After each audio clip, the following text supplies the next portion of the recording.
All right, so you had 2 days off in Las Vegas. Let everybody know, what does Be Real do for 2 days off in Las Vegas?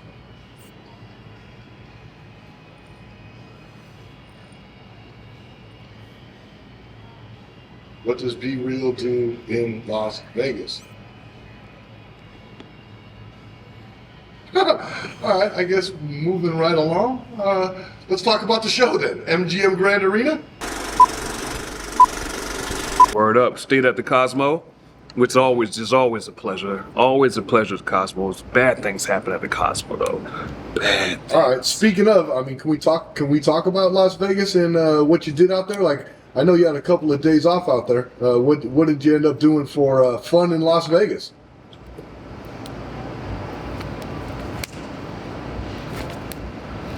Lord, fun in Las Vegas. All right, I guess we're not going to talk about Las Vegas. All right, let's talk about the show in Las Vegas. Moving right along. Let's get into it. What'd you do in your couple of days off in Las Vegas before the show? Bobo. Huh? I was asking you what you did in Las Vegas while you were there. All right, I guess we won't talk about that.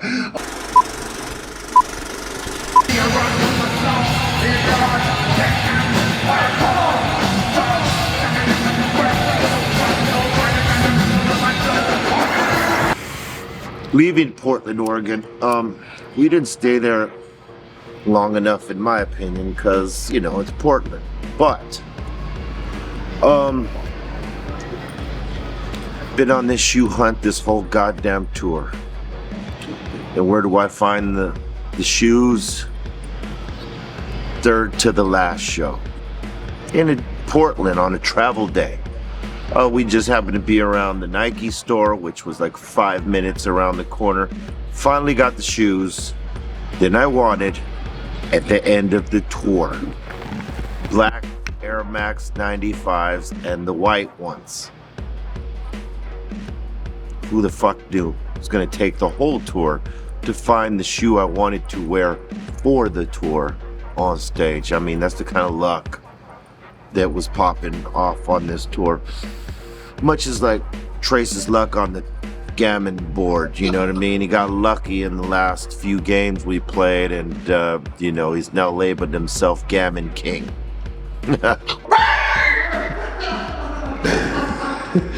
No one was really into wanting to be on the bus for 2 days, you know, and using those days off being on the bus when we could just fly to Las Vegas and start to enjoy our days off and already be there. So that was the real point of like flying instead of driving. Everybody got randoed but the boy right here. Randoed means like when you go to the airport and they say, "Sir, can you, we're gonna look through we're gonna pat you down. You okay with that?"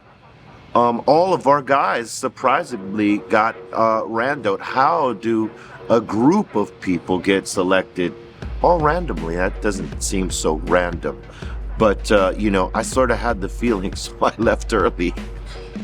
And I skated through and watched all these guys get randoed. All of us got random checks. Everybody got random checks this time. What the fuck is going on with that? Usually just me. And they can't blame it on me being, yo, I was going with DJ Lord or affiliated, because motherfuckers got random check before I even got up in there. Cause you know I gotta do the hamster wheel now. I used to have all the fucking perks of walking right through the line on some VIP shit, and then all of a sudden, just cause a little weed I brought back from Spain, and just take everything from me. So now I'm back on civilian status. When we left Portland, it was kind of cool. Hoodie weather, if you will. So was Seattle or Washington, whatever. It was hoodie weather, maybe rain jacket weather. And then we flip over to the desert, and it was basically hell on earth. It's fucking hot as a motherfucker. You know, you got to keep your hydration up. But yeah, I mean, that was the big difference. Like, you know, we came from a cool place to, now we're dealing with desert heat, man. Las Vegas decided to turn up the heat on us, and we're dealing with the 105, 107 temperatures. You know, I don't really work well in those kind of situations. You know, I don't need the tan. So there was no reason for me to want to lay out or anything like that. And you know, I tried to stay cool because, you know, you go into the casinos and go into the hotel, that's all nice temperature. But the minute you step outside, you're stepping into a fucking oven.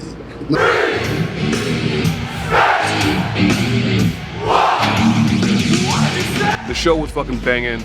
Vegas is about it. They were ready for us. And again, another one of those cities, once you drop the first track, you can tell before you drop the first track, whether they're gonna be about it or not. Vegas came there, they showed up and they showed out. Shouts out to Las Vegas, always a pleasure. When you get a mosh pit to Bohemian Rhapsody by Queen, I don't know how they felt it, but it was a slow mosh, but that just lets you know how ready they were.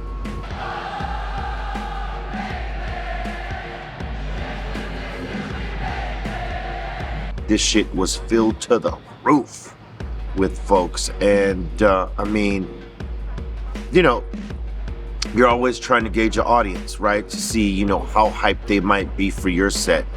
And we've always gauged it, you know, what DJ Lord is doing. As he's been doing this shit with us, we've been gauging the shows from his set and the impact and the reaction that the crowd might give him. And man, I'll be damned if we didn't see people moshing, slow motion moshing to Bohemian Rhapsody. I mean, you got to be open to be moshing to Bohemian Rhapsody. That's how open this crowd in Vegas was. I mean, it was probably the most, like, okay, we've been saying like what is the most hyped crowd on this tour, and we said, well, Canada's hard to top. And then we had a few gigs out there in the Midwest and you know, out here in the West in terms of, you know, the Northwest that were really good. But to be the second to the last show, the MGM Arena, Garden Arena was fucking cracking. Viva Las Vegas! How the fuck y'all doing? Yeah, man. Yo, my name is DJ Lord from the Mighty Cypress Hill. Y'all ready to get it on or what? To be the second to the last show, the MGM Arena, Garden Arena was fucking cracking. This side, that side. This side, that side. This side, that side. This side, that side.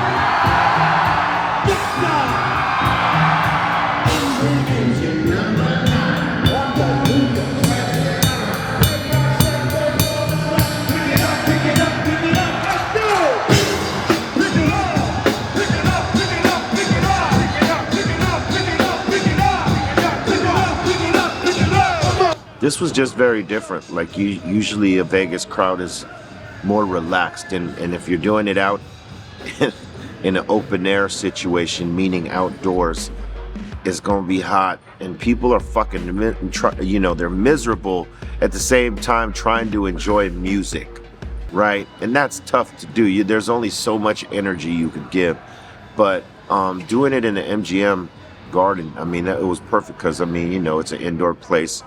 It's not hot, and people can like just let all their energy go.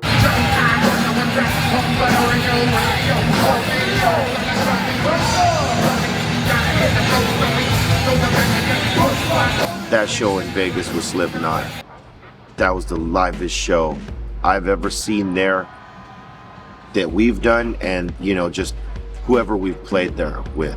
That shit was fucking live. Salute to the people in Vegas who came to really get down with the shit and have fun out there with Cypress Hill and Slipknot and Horror. You know, everybody had a good set. Everybody had a great set. you know, and there was no way that we were gonna let our fans down or let Sendog down or let, you know, the whole Cypress crew down by not being able to step up and play the position. So we had to do it, and I had to do my part. On every tour we go on, we watch the band that we tour with, you know, because we fuck with them, you know, like we wouldn't be touring with them if we didn't. And a lot of times, you know, our schedule to leave is always so early, so we don't necessarily get to watch them because we got to get to the next city early. But we made a point to watch them in Vegas. We thought it would be a great place to, you know, because we didn't have to leave so early for this particular show. So we decided to go watch them, and man,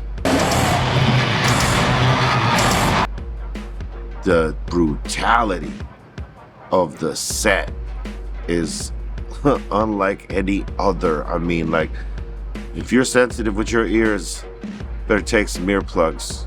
Sensitive in the eyes, better take some motherfucking glasses. If you're a sensitive person, stay out of the mosh pit, because that shit is brutal.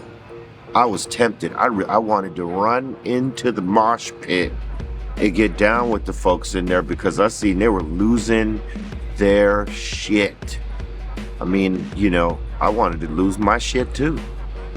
But you know, we had one more show left. We have one more show left. So, you know, I couldn't risk getting, you know, bashed up. Salute to Corey, because he gave us one of the biggest shout outs that a band in their position could give us, you know what I mean? And we appreciate that, because, you know, we tell people out there in our set, you know, thank you to Slipknot for inviting us on the tour.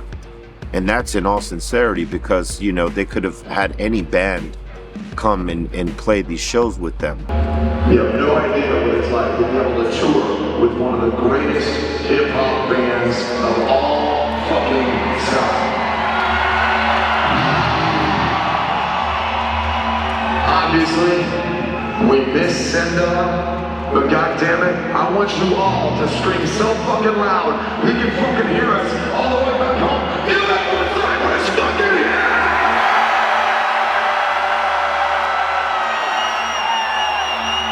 We give them props every night for that fact that they brought us on, and they didn't really have to. And it's real brotherhood type shit, you know what I mean? So when, you know, you see Corey doing that and reciprocating and giving us a shout out, and giving, more importantly, Sendog a shout out, that was huge, you know. And Sendog saw that, and it was dear to his heart, and we got to see Sendog that day, you know, so that meant a lot.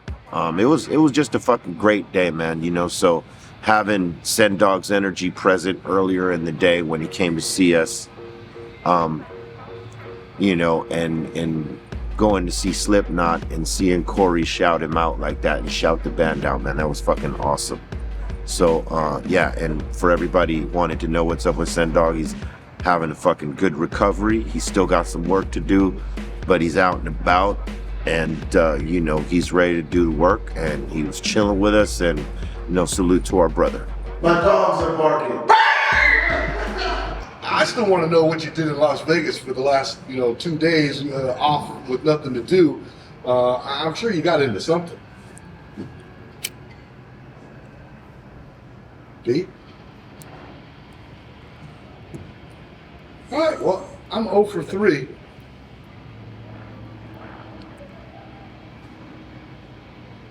Yeah, he's not going to answer. Have a good one.